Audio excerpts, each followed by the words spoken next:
President Biden keeping a campaign promise late today, declaring that he will cancel thousands in federal student loan debt for some 43 million Americans, up to $10,000 in federal student loans for those making $125,000 or less, and canceling up to $20,000 in student loans for those who received Pell Grants.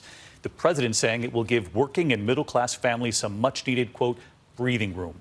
Tonight here, the support for the plan, but also heavy criticism from some Democrats and many Republicans, but already from some of the millions of students and families saddled with college debt, relief that some help is now on the way.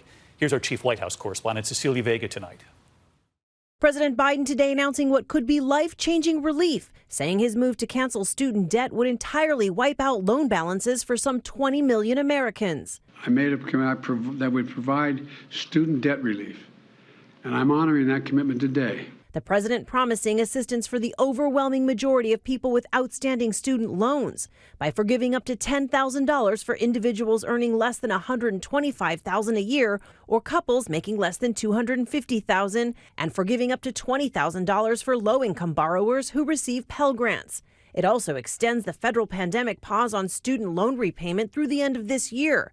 And the president is proposing that people with undergraduate loans will be able to cap their payments at 5% of their monthly income. People can finally crawl out from under that mountain of debt, to get on top of their rent and their utilities, to finally think about buying a home or starting a family or starting a business. It is a massive relief to people like Nick Fuller, a teacher from Michigan who graduated in 2018 with over $60,000 in debt. It's lifted a huge part of the stress in my life away. But in Texas, Sharifa Mason was hoping for more. She's the first in her family to graduate college and has had her wages garnished by the government due to her loans. I know that there needs to be more done simply because Black women in this space are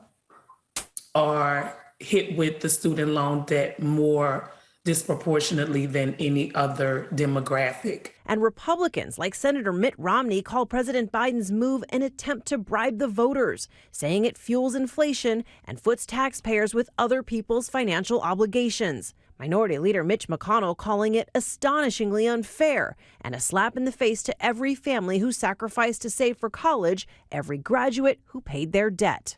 And so let's get right to Cecilia Vega live at the White House tonight. Cecilia, President Biden promising obviously this relief to some 43 million Americans, which is the number they released late today. You and I were on the air. But bottom line, when can they expect this to go into effect? When will they get this relief?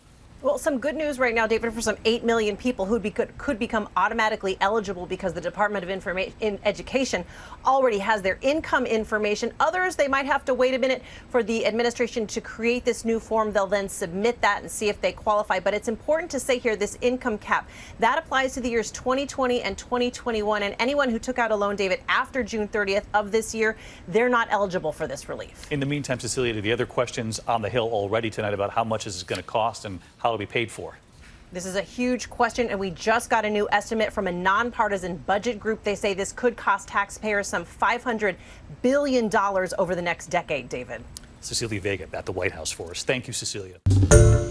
Hi, everyone. George Stephanopoulos here. Thanks for checking out the ABC News YouTube channel. If you'd like to get more videos, show highlights, and watch live event coverage, click on the right over here to subscribe to our channel. And don't forget to download the ABC News app for breaking news alerts. Thanks for watching.